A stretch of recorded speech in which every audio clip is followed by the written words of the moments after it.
The median net worth of people under 35 is around $13,900. The average savings account of people under 35 is $11,200. And most Americans claim they would have problems in incurring a $1,000 emergency expense out of nowhere. So it's pretty normal that you start wondering if all these financial milestones that YouTubers and these financial experts claim to have reached and preach about are true, or if they got some help from friends and family or your sugar daddies and sugar mummies. While I cannot answer this question directly, I can definitely tell you out of personal experience and also by watching a couple of friends that you're able to save a lot of money if you have the right strategy in place and have some discipline to respect it. Hi YouTube, it's Yashi, and in today's video we're gonna discuss one of the most powerful tools and strategies to save a lot of money with a little personal touch to make it even more powerful.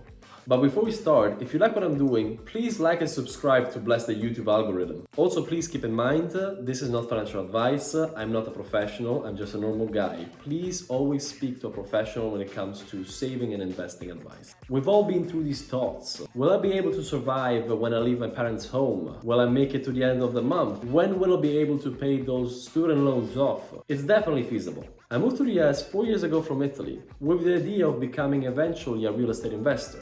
But I had no money, so I had to find a way and a strategy to save as much as possible as quickly as I could. And that's when I stumbled in a very interesting strategy called the 50-30-20 rule. It's a simple yet powerful plan that takes your income and divides it into 3 pieces. 50% goes to needs, 30% goes to wants, and 20% goes to saving, investing, and paying off debt. Let's start with needs. 50% of your salary should go into all the things you need for you to live. This means food, rent, health insurance, transportation, so also your car, etc, etc. And I can already hear some of you being triggered and starting to type, how can we meet this unrealistic expectation in places like New York or LA? To which I answer, yes, you're right. This is more of a general rule and it might be different across the whole world. However, if you do things properly, you might be able to still meet this rule. You will just need some extra effort. There are definitely some hacks that will help you to lower all of your expenses in this sector, some of which I will also post about. So make sure to subscribe to not miss out on these. Secondly, we have the 30% that goes to wants. Basically any kind of expense that is not necessary for you to live, but is simply experiences and stuff that you would like to purchase. This can be clothes, eating out, clubbing, travel, and basically any other thing you see people doing on Instagram. And by the way, if you delete Instagram for a whole month, you'll realize how much more you save because FOMO purchases are a real problem. You have to understand that this is the category where most people get trapped into it, as many tend to spend a large chunk of their income on their wants. In some cases, they even use debt to subsidize their lavish lifestyle, and that's why you have so many people with maxed out credit cards. And if they're not able to get out of this, what happens is, as their salary increases,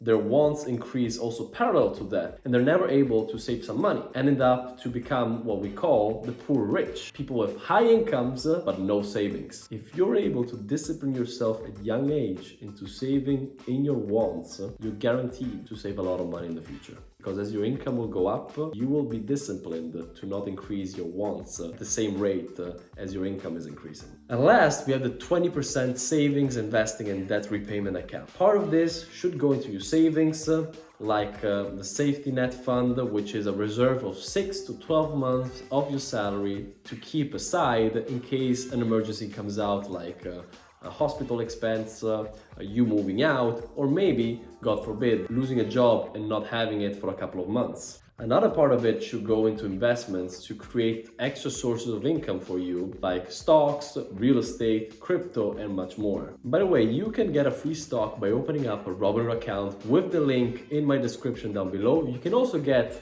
free Bitcoin, so crypto, by opening up a Coinbase account and making a deposit with the Coinbase link down in the description below. Lastly, if you have any sort of debt, like student loan, credit card, etc., part of this 20% should go into repaying this. And I will also post a couple of videos showing you how to pay off your loans much quicker. Now here's where it gets a little different and where you can increase your savings rate even more. If you're able to spend less than 50% and 30% on your needs and wants, that remaining amount that you have left, instead of burning it onto a pair of Gucci loafers, you can push them onto your 20% savings account. What this means is you're increasing your saving rate.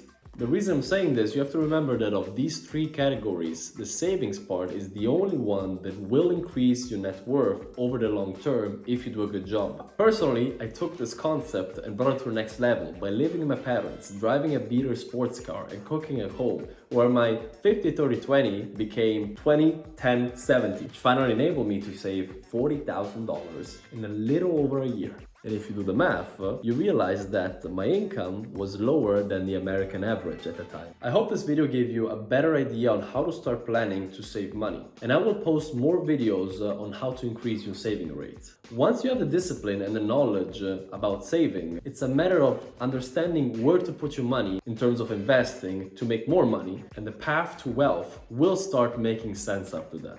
Let me know if you have any question, video ideas, or better saving plans, and I might do a video and tag you on them. Thank you for watching. Ciao!